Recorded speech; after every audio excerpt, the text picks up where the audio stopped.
welcome back to another video. My name is Abby, and today we're going to be talking about living in the end through the words of Dr. Joe Dispenza. Before we start the video, I have a couple of announcements to make. If you are interested in working one-on-one with me, I've recently changed the way that I am taking payment, and that is through donation-based payment. So no matter where you are financially, my goal is to help give you more support. So basically, it's a minimum of $30 payment.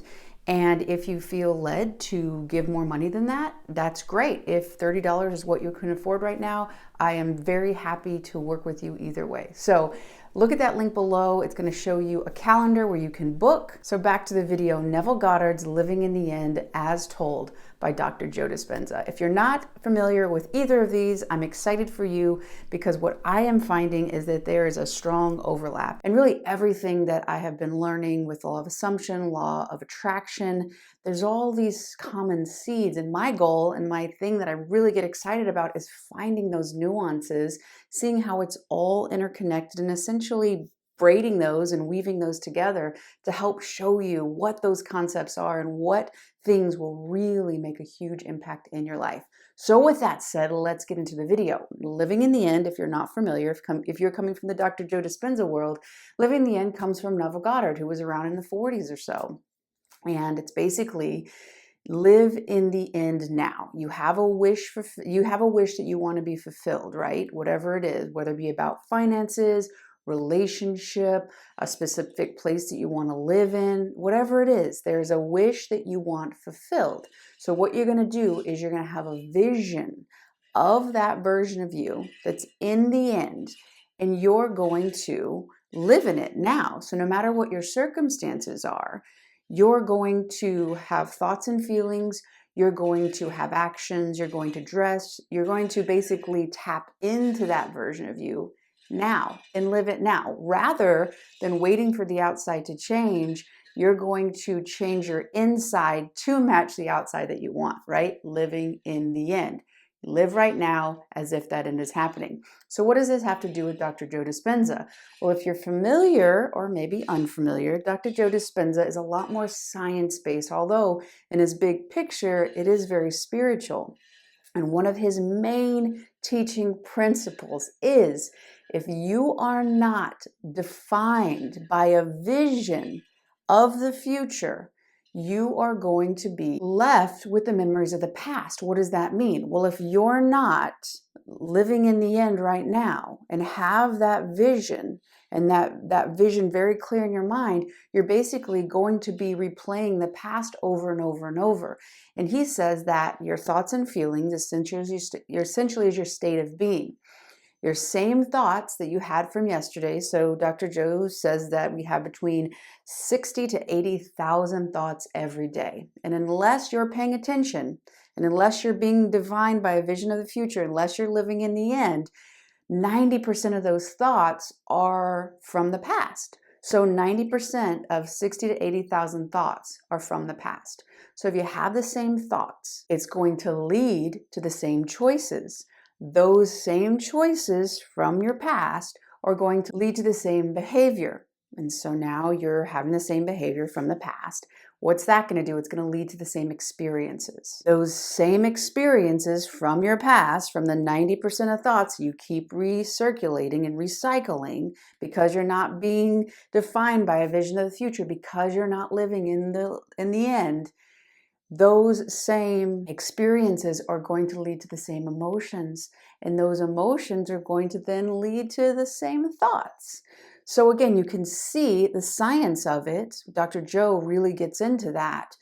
And the simplicity of Neville Goddard's Living in the End, they're saying the same thing, that if you don't have that vision, if you're not living in the end and having those new thoughts that are going to create those new choices, that are going to create the new behavior, which is going to create the new experiences, which is going to then bring up that new emotion. That new emotion is going to be in alignment with that end version of you, being defined by a vision of the future, being defined by living in the end, not allowing your past to continually replay and creating your future. Dr. Joe talks about your biology, your neurochemistry, your neurocircuitry, your hormones, and even your genes basically are how you think, how you act, and how you feel.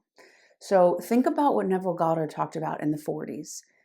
Who are you right now? Who do you want to be? Have that vision, live in that end, live with that neurochemistry, that neurocircuitry, those hormones, those genes, the biology of you in the end. In the words of Dr. Joe, be defined by your vision of the future. You don't have to wait. And using Dr. Joe's terminology, if we're waiting for our outside to define us, we'll continually be victim to something good happen, to something bad happen. If your environment is dictating how you're feeling, your personality, your outside is basically determining your personality, how you think, how you act, and how you feel. Only when the inside basically is greater than your circumstances, only when that happens can you really tap into the power of you being the creator, which is the truth. You are the creator. It's only when you give the consent and permission for your outside to define you, only when you give the permission that what is happening right now doesn't allow you to live in the end.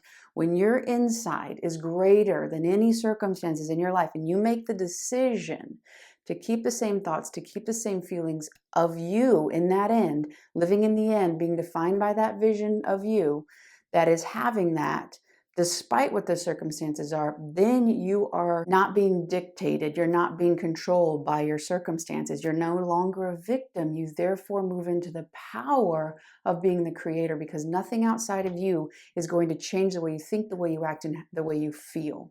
Therefore, your personality will ultimately change your personal reality. We look at things at your RAS, your reticular activating system. Whatever you're looking for, you will find. So what is it that you're looking for? Are you looking for things outside of you that are going to reinforce those new thoughts, those new feelings, lead you to those new choices, to that new behavior, to the new experiences, to birth that new emotion so that you can be in alignment and have those new thoughts? And then you're starting to generate this entire new biology in your body. Basically, you are living in your end. You are being defined by your future. So realize that the choice is yours now. Are you going to allow your outside world to define you, or are you going to be the definition of what your life is going to look like? Ultimately, knowing that your life is a reflection of who you are, how you think, how you feel. So when you decide that that is not going to be changed by what you're experiencing now, that you are greater than that, you will then see